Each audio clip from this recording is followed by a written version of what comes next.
The air in the lawyer's office was supposed to be thick with grief. Instead, it was humming with a barely contained greedy energy. My eldest son, Thomas, leaned back in the leather chair, a smug grin playing on his lips. "Finally," he said, his voice cutting through the low murmur of conversation, "we're splitting Mom's $8.5 million." A ripple of laughter followed. Not the warm, remembering kind, but the sharp, relieved chuckle of people who just seen a long, tedious obstacle removed. My daughter-in-law, Celia, patted his arm, her diamond bracelet catching the light from the expensive floor lamp. My younger son, David, just nodded, already scrolling on his phone, mentally spending his share. My granddaughter, Chloe, was sketching in a notebook, seemingly indifferent. They were all there, gathered in the plush conference room of Wentworth and Sterling, attorneys at law in the heart of Wellington City. They thought I was dead. They thought they were burying me today, not with dirt, but with signatures and asset allocations. That was the moment I pushed open the heavy oak door and walked in. The air went flat. The kind of silence that falls isn't just an absence of sound, it's a physical presence, stiff and awkward like the air in a cathedral after someone drops a hymn book. Thomas turned a sickly shade of pale, then blotchy red, as if he'd swallowed something violently wrong. Celia's hand flew to her throat, her fingers clutching the pearls I'd given her 5 Christmases ago, as if they were a lifeline. David fumbled his phone, and it clattered onto the polished mahogany table. Chloe looked up, her eyes wide with pure, unvarnished shock. The lawyer, old Mr. Alden, a man who still sported the same impeccably trimmed gray-flecked mustache he'd had when he drew up my and Robert's wills back in 1985, stood up so fast he nearly toppled his crystal water glass. "Eleanor," he breathed, the name a ghost in the room. "I see I wasn't expected," I said slowly, letting the tip of my mahogany cane tap a deliberate, steady rhythm on the hardwood floor as I stepped fully into the room. The sound was a metronome marking their discomfort. "Good afternoon." "Mom," Thomas choked out, half rising from his seat. "Sit. Please, sit down." I ignored him. My gaze swept the room, meeting each pair of eyes that, just a moment ago, had been planning the distribution of my life's work like party favors for a celebration I wasn't invited to. Not a single tear had been shed for the woman they thought they'd buried 2 days prior. Not a moment of silence observed, just an impatient, gleeful tallying. I turned back to Mr. Alden, who was now looking between me and the file on his desk as if witnessing a profound legal paradox. I reached into my handbag, my movements slow and deliberate, savoring the tension. I withdrew a large, cream-colored envelope. "This," I said, my voice clear and steady in the tomb-like quiet, "is the updated last will and testament of Eleanor Marie Thorne. Signed, notarized, and filed with the county registry last Thursday. I trust you'll disregard the version you were about to read aloud." His hands, age-spotted and usually so steady, trembled slightly as he took the envelope. "Eleanor, this is extremely irregular." "What's irregular, Charles?" I said, using his first name to underscore the decades I'd known him, "is holding a reading for a living client." That was only the beginning. 2 weeks earlier, I had been lying in a narrow, adjustable bed at the Gables Rehabilitation Center, staring at a hairline crack in the ceiling tile that vaguely resembled Italy.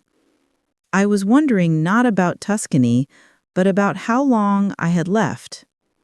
The doctors called it a minor cerebrovascular event, a stroke. It had stolen the crisp precision from my speech, left my right leg feeling like it was packed with sand, and introduced a persistent, low-grade tremor to my dominant hand. I was 78, and for the first time, I felt every single one of those years, a crushing, physical weight. Thomas had been the picture of solemn concern at my bedside that day. He'd spoken in a hushed, important tone to the nurses. "We'll take care of everything, Mom. You just focus on getting better. Don't worry about a thing." And I hadn't. Not at first. In the fog of medication and shock, I had clung to the brittle comfort of family. I thought I had time. I thought I had people. It was the nurse, Rosaline, who gave me the first chill. She was a sharp-eyed woman in her 50s, with a no-nonsense demeanor and unexpectedly gentle hands. One morning, as she helped me sit up, she said, almost casually, "Your son is a very detail-oriented man, Mrs. Thorne. Calls the station every day. Not to ask about your pain levels or your appetite, mind you. Always about paperwork, timelines, discharge logistics. You must have quite the estate to manage." A cold click, like a lock turning over, sounded deep in my mind. That afternoon, I asked Rosaline to bring me the small weekend bag they'd deposited in my closet, my personal effects. My phone was inside, battery dead. My wallet with my credit cards was untouched. But my key ring, the heavy brass one with the fob Robert had bought me on our trip to Maine, was gone. No house key, no safe deposit key, no keys to the storage unit. Just gone. "Rosaline," I said, my voice still thicker than I liked, "could you lock the door, please?" She did, without question. With the door secured, I plugged in my phone. When it powered up, I didn't call Thomas. I called Charles Alden's private line. "Charles, it's Eleanor Thorne. A simple question. Has anyone from my family contacted you recently to access or discuss my estate documents?"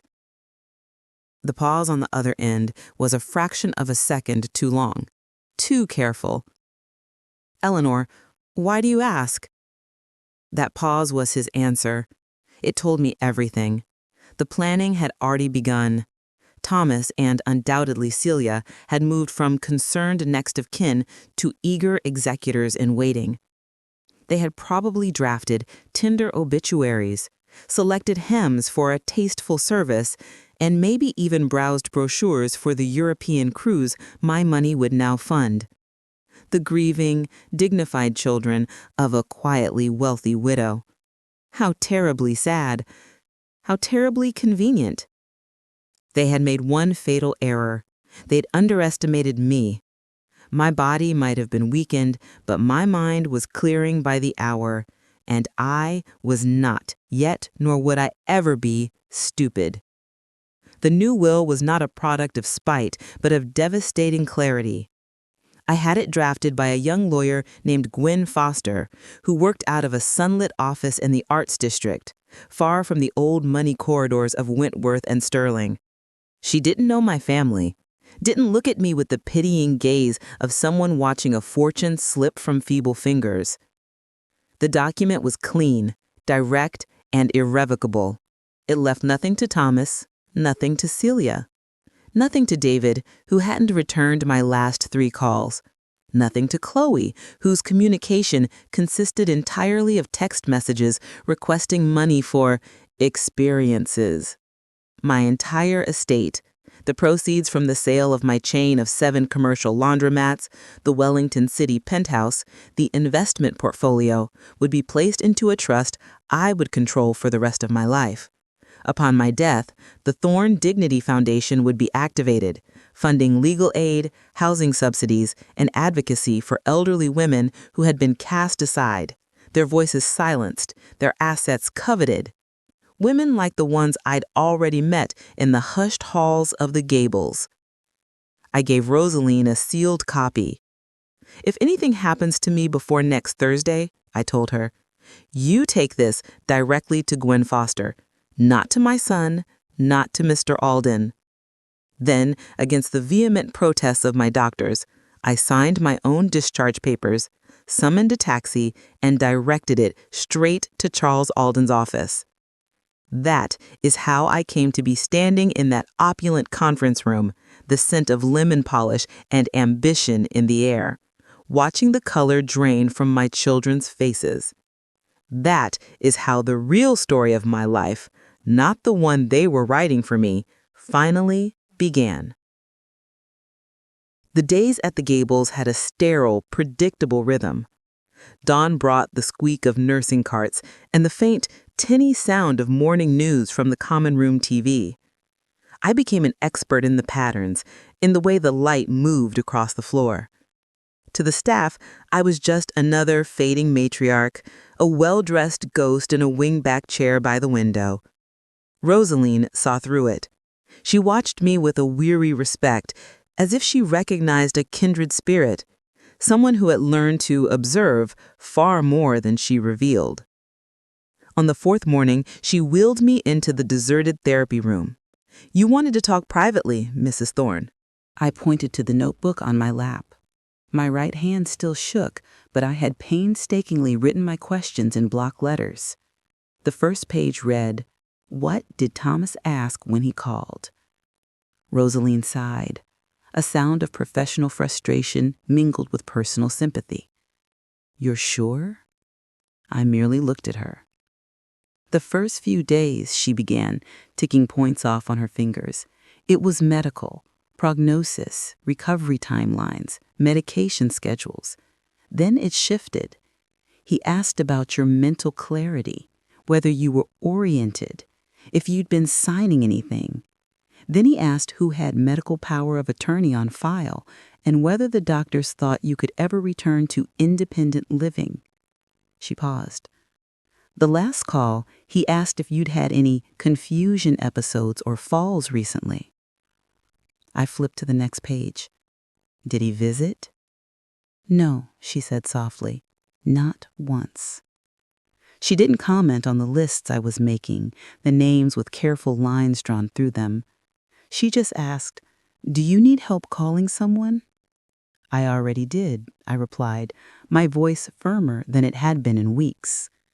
Gwen Foster arrived looking like a gust of fresh air in the antiseptic gloom. She was in her mid-30s, dressed in a simple linen suit, her intelligence evident in her calm, direct gaze. We met in the Barron Visitors Lounge. I asked Rosaline to stay as a witness. "We'll execute a new will today," she said, laying out documents. "I've brought a mobile notary. It will be airtight." "And who are we disinheriting?" she asked, as if it were a standard line on a form. I handed her my list. Thomas, David, Celia, Chloe. "They'll contest it," I stated. A small, fierce smile touched her lips. "Let them." "And the beneficiary?" I gave her the second, simpler page. It named the Thorne Dignity Trust. "You want to give it all away?" she asked, not judgmentally, but seeking final confirmation. "No," I said, looking toward the hallway where an old man was calling feebly for a nurse who didn't come. "I want to give it where it will finally do some good." We signed. The notary stamped. Rosaline witnessed. For the first time since Robert died, I felt a sense of peace that was not resignation, but power. That night Thomas called again. Rosaline put it on speaker at my nod. "Any change in her cognitive status?" he asked, dispensing with greetings. "She's alert," Rosaline said, her eyes on mine. "Perfectly lucid." He sounded irritated. "She's not talking about going home, is she? We've started staging the penthouse for sale. It's not a suitable environment for her in this state." He hung up before she could reply. The dial tone buzzed in the quiet room. "They're selling my home," I said, the words feeling foreign. "Trying to," Rosaline corrected, her jaw tight. The final piece of the puzzle arrived in a plain white envelope delivered by a bored-looking courier. It was a courtesy copy from Alden's office, a summary of the estate documents Thomas had formally requested. I read the cold breakdown of my life: penthouse valuation, investment accounts, tax liabilities. On the final page, a handwritten note in an associate's script. "Probate likely uncontested. Client lacks testamentary capacity." Lacks capacity. They weren't just preparing for my death. They were erasing my mind, my will, my very right to my own story. I looked up at Rosaline, who was watching me, waiting. "Do you know what probate means?" I asked. "I do." "Then you know," I said, folding the papers with meticulous care, "I have no intention of going through it." The morning of the reading, Rosaline helped me dress. I chose a tailored navy dress, Robert's favorite, and a single strand of pearls. She drove me to the glass and steel tower that housed Wentworth and Sterling. I held the envelope containing my future and their ruin in my lap. We stepped off the elevator into a hushed, carpeted hallway. Through the slightly ajar conference room door, I heard Thomas's voice, ripe with triumphant relief. "Finally, we're splitting Mom's $8.5 million." I pushed the door open. The gilded cage of their expectations shattered, and in the deafening silence that followed, I began to speak. The silence in the wake of my entrance stretched, taut and brittle. Charles Alden finally broke it, his voice a dry rustle. "If you'll all give me a moment to review this document." He opened the envelope with deliberate care, his eyes scanning the first page. The blood seemed to drain from his face, pooling somewhere beneath his starched collar. Thomas found his voice first, anger elbowing aside his shock. "What is this, Mom? Some kind of stunt? You're not well." "My physicians would disagree, Thomas. Their evaluations are attached, as Mr. Alden can see." Celia leaned forward, her concern a thin veneer over panic. "Eleanor, darling, you've been through a trauma. This is the confusion the doctor warned us about. Someone has taken advantage." She darted pointedly to Rosaline, who stood quietly by the door, her expression impassive. "The only advantage taken," I said, resting both hands on the head of my cane, "was of my presumed silence. You moved my keys, you accessed my legal files, you put my home on the market, all while I was learning to walk again." David finally spoke, his tone whiny and aggrieved. "We were handling things you were in no state to. This is insane. You can't just cut us out." "It appears," interjected Mr. Alden, his voice grave, "that she already has. This will, dated and executed after the health event, is valid. It revokes all prior versions. The estate is bequeathed to a trust, the Thorne Dignity Foundation." "A foundation?" Thomas spat the word. "What about us? What about your family, your legacy?" I looked at him, really looked at him, the man whose diapers I'd changed, whose college fees I'd paid from the profits of spin cycles and dryer vents. "My legacy is not a bank account for you to plunder. It's the proof that I built something from nothing, and it seems you've all forgotten what that nothing looked like." The penthouse on Wellington's prestigious North Shore had not sprung from the earth fully formed. Its foundations were poured with the quarters and dollar bills of people who needed clean clothes. In 1974, it was a single, dingy storefront on the wrong side of town, a former shoe repair shop I rented for $175 a month. Robert had just been laid off from the automotive plant. We had 2 sons under 10 and $412 in the world. "It'll keep you busy," Robert had said doubtfully when I proposed the laundromat. But he'd spent the first week helping me patch the roof and rewire the ancient machines. I worked 16-hour days. I lost weight. I missed school plays. I learned to fix a broken drive belt with a hairpin and a prayer.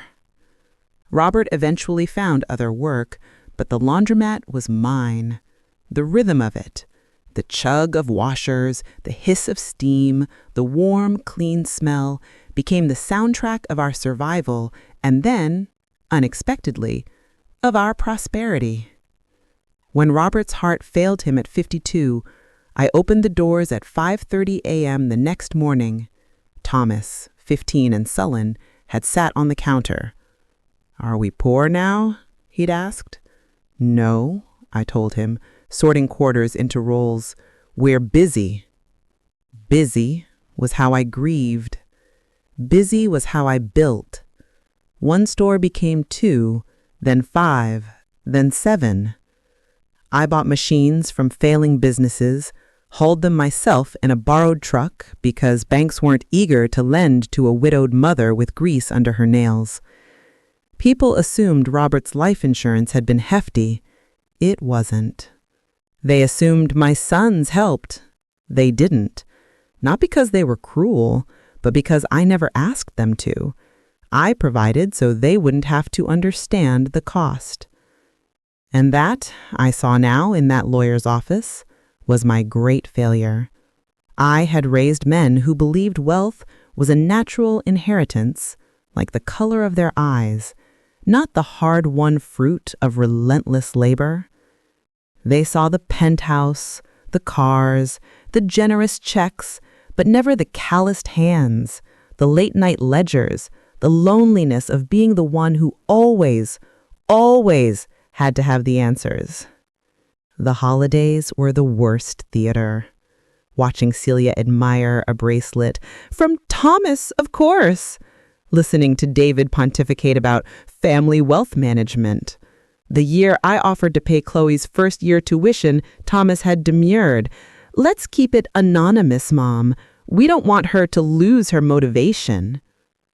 I had smiled and nodded, a silent accomplice to my own erasure. Until now. "You built it for us," David insisted, breaking into my thoughts. "Your father would be horrified." "Your father," I said quietly, "would be horrified that you called a lawyer before you called an ambulance. He believed in work, in fairness. He would understand this perfectly." I turned to Mr. Alden. "The document is clear. The foundation is the sole beneficiary. My living expenses will be managed by the trust. Is there anything else legally required today?" He shook his head, defeated. "No, Eleanor, the reading of the previous will is moot." "Then we're finished here." I turned, my cane tapping a slow, deliberate retreat on the polished floor. I didn't look back. Rosaline fell into step beside me, a silent sentinel. The aftermath was a Cold War, fought with stationery and legalese. The first letter from Thomas's new aggressive lawyer arrived within 48 hours. It questioned my testamentary capacity, hinted at undue influence from Rosalind, and demanded an independent psychiatric evaluation. It was a declaration of war, cloaked in concern. Gwen Foster responded with the calm of a sniper.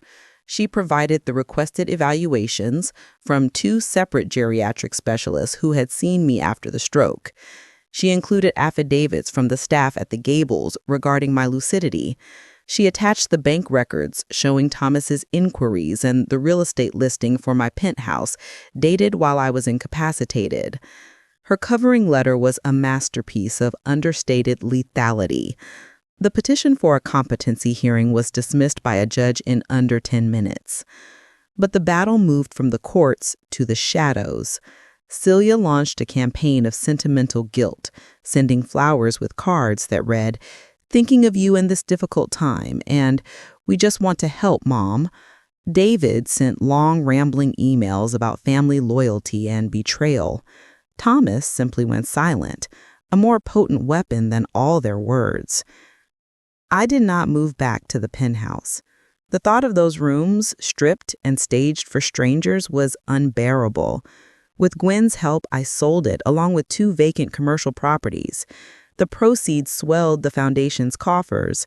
I bought a small, sturdy cottage in the leafy suburb of Glenwood, with a garden that needed tending.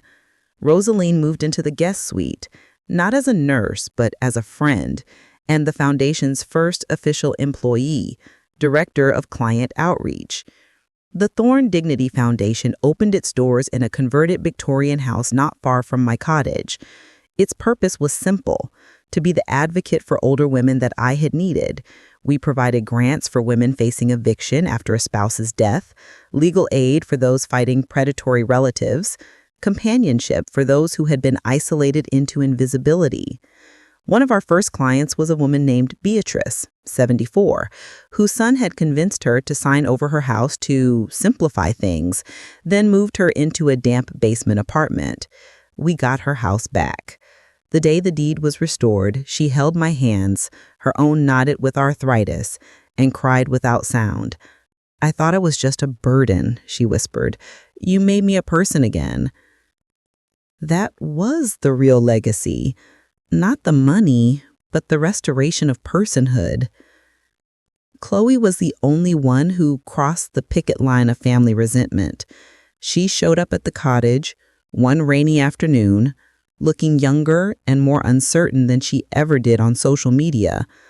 "I'm not here for anything," she blurted out before I could speak. I wanted to see you."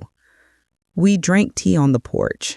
She talked about her art history degree, her doubts, her boyfriend.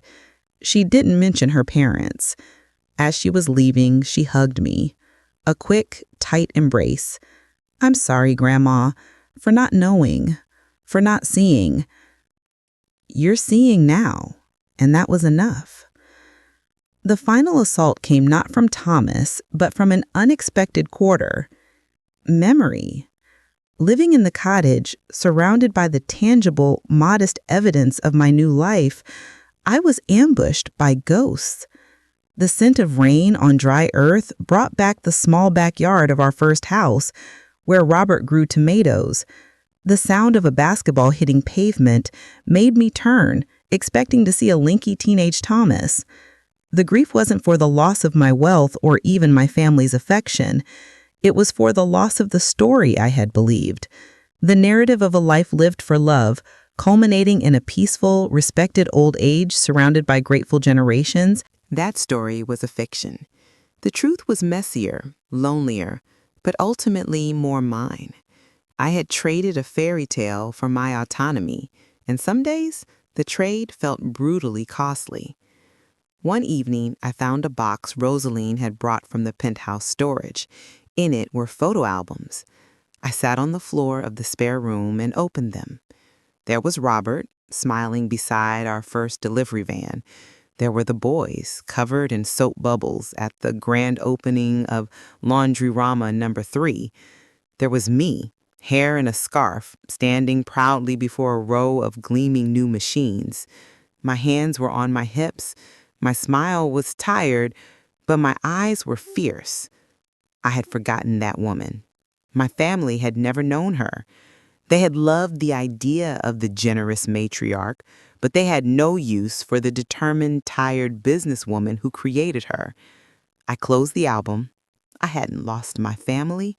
I had finally stopped pretending to be the mother they wished they'd had, the one whose only function was to give and then discreetly disappear. The official notification came from Gwen. Thomas and David had formally withdrawn their contestation. There would be no appeal. The silence from their side of the world was complete. I stood in my Glenwood garden, pruning shears in my hand, and felt the absence like a physical change in atmospheric pressure. The war was over. I had won every legal battle, yet the victory garden I stood in was quiet, sown with solitude. Rosaline came out, holding 2 glasses of iced tea. "Penny for your thoughts?" "I was just thinking," I said, taking a glass, "that for all my planning, I never considered what peace would actually feel like." "And?" It's quieter than I expected.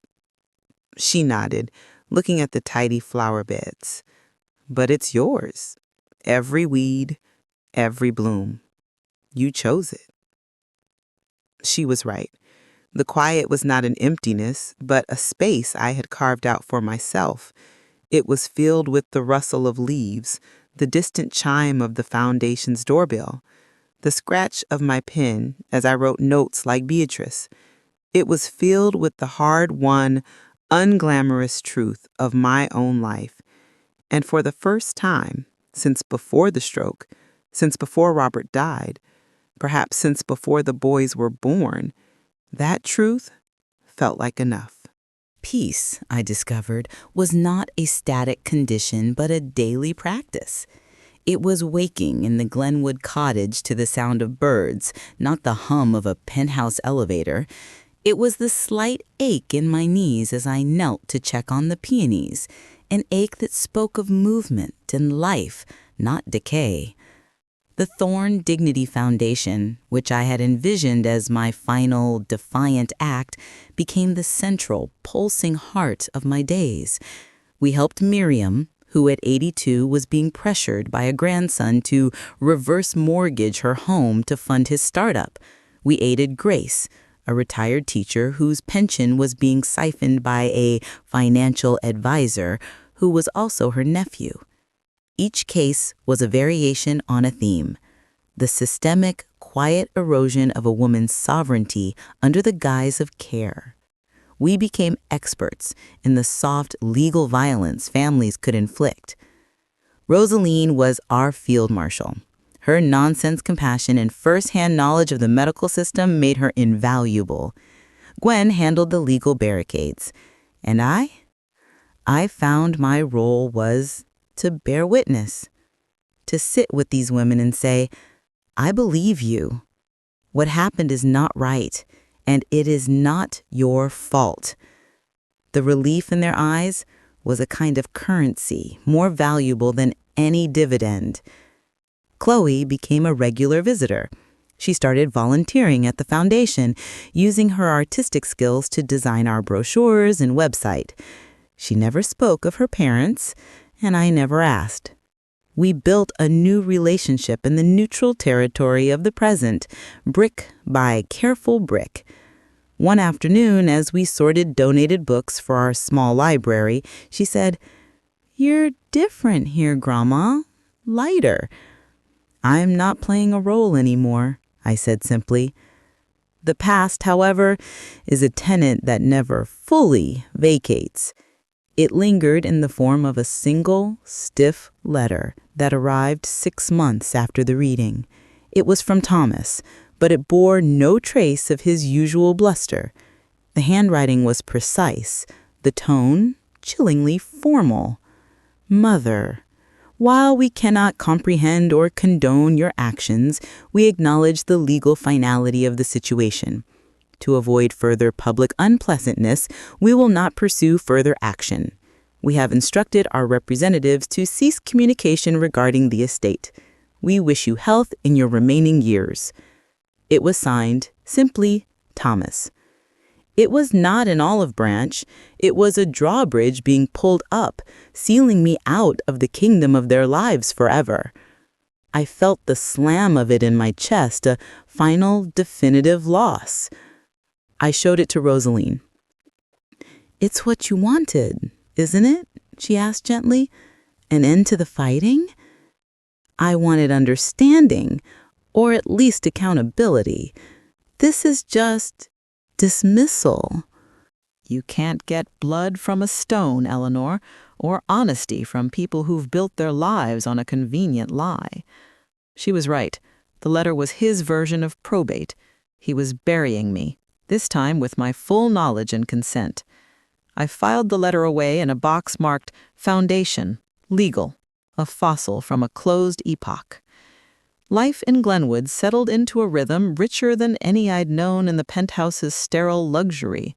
I joined a weekly book club at the local library, a gaggle of women of varying ages who debated novels with passionate irreverence.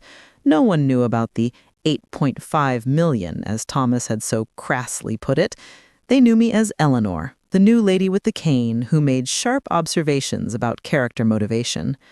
One crisp autumn day, I was in the Foundation's small front garden when a sleek car pulled up. Celia emerged. She looked older, thinner, the elegant armor of her clothes seeming to hang on her. We stared at each other across the picket fence. "May I come in?" she asked, her voice barely audible. I led her to my private office at the back of the house, a sunroom filled with plants. She didn't sit. "I'm not here for me, and I'm not here to ask for anything. I'm here about Thomas." I waited. "He's not well, Eleanor. The business. Some investments went badly.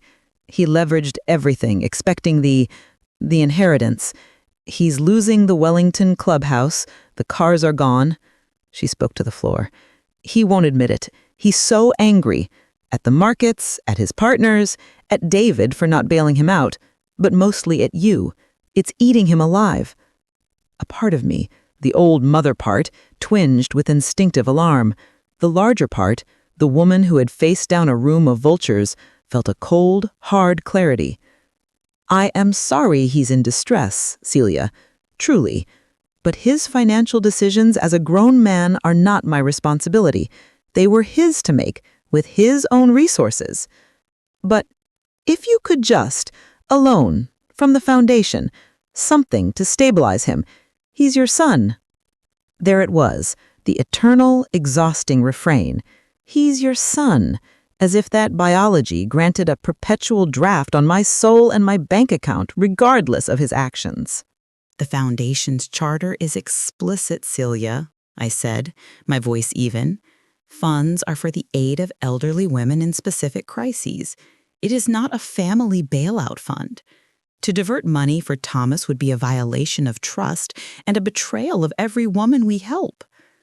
Tears welled in her eyes, but they were tears of frustration, not sadness. "You're letting him drown." "No," I corrected softly. "He chose to swim in deep water without a life vest, believing I was his shore. I am not that shore. Not anymore."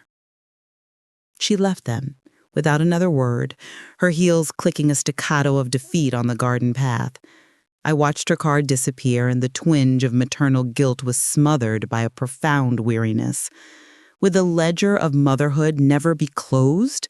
Would I be paying for the sin of bringing him into the world until my last breath? Rosalind found me still standing in the sunroom. "That looked intense." "It was a final audition for a part I've retired from," I said. The encounter with Celia solidified something in me. It was the last ghost of the old life rattling its chains. After that, my focus turned fully, peacefully to the future, to the Foundation's work and the quiet joys of my own present. On a bright spring morning a year later, I was reviewing grant applications when Chloe burst into the office, her face alight. "Grandma, look!" She thrust a glossy magazine into my hands. It was a national lifestyle publication. There, on a page titled "Philanthropy with Purpose," was a picture of our Victorian house and another of me sitting in the garden with Beatrice. The headline read, "From Spin Cycle to Second Chances, the Laundromat Magnet Rewriting Legacy." I looked up at Chloe, stunned. "How?" She grinned. "I may have submitted a story. People should know about this. About you." The article was respectful, detailing my career, the stroke, the family rift, and the founding of the Foundation. It quoted Beatrice, calling me a lighthouse. It did not sensationalize, it celebrated. For days afterward, letters and emails poured in, from old acquaintances, from strangers, from women sharing their own stories. The Foundation's donation portal saw its largest spike. Among the mail was a single, plain postcard, no return address. The picture was a generic beach at sunset. On the back, in familiar, now shakier handwriting, were 2 words. "I'm sorry." It was from David. I held the card for a long time. It was too little, 20 years too late. It changed nothing. And yet, It was an acknowledgement, a crack in the wall of silence. I placed it on the windowsill where the sun would hit it. I did not need his apology to heal, but I would not refuse this small, frail peace offering. The seasons turned. My legs grew weaker, and a walker replaced the cane. The foundation, under Rosalind's steady leadership and Gwen's vigilant guidance, thrived. We opened a second location in a neighboring county. On a warm afternoon, with Chloe and Rosalind by my side, we broke ground on a new initiative, the Eleanor Thorne Respite Cottages, 3 small, accessible homes on a parcel of land I'd purchased, where women in transition could live with dignity and support. As I shoveled the first ceremonial scoop of earth, my old spotted hands gripping the handle, I didn't think of Thomas or David or the millions. I thought of the smell of clean laundry, of Robert's warm hands, and of the determined woman in the photo album. That night, I sat on my cottage porch. The scent of jasmine was thick in the air. Rosaline brought out tea. "You're quiet," she said. "I was thinking about legacy," I admitted. "All those years, I thought it was something you left behind, a thing. But it's not. It's an echo. It's the sound your life makes in the lives of others after you stop speaking." "And what's your echo sounding like?" she asked, smiling. I listened to the crickets, to the distant laughter from the open window of the foundation house where a support group was meeting. I thought of Beatrice and her reclaimed home, of Miriam's safe pension, of the 3 empty cottages that would soon be filled with hope. "It sounds," I said, "like a door opening, not closing." The final page of my story is not written in a will or a bank statement. It is written in the quiet moments of agency I reclaimed, in the lives the foundation continues to touch long after my name is forgotten. My sons believed they were splitting an inheritance. In the end, I gave it all away. But what I received in return, my own self, whole and uncompromised, was the only wealth that ever truly mattered.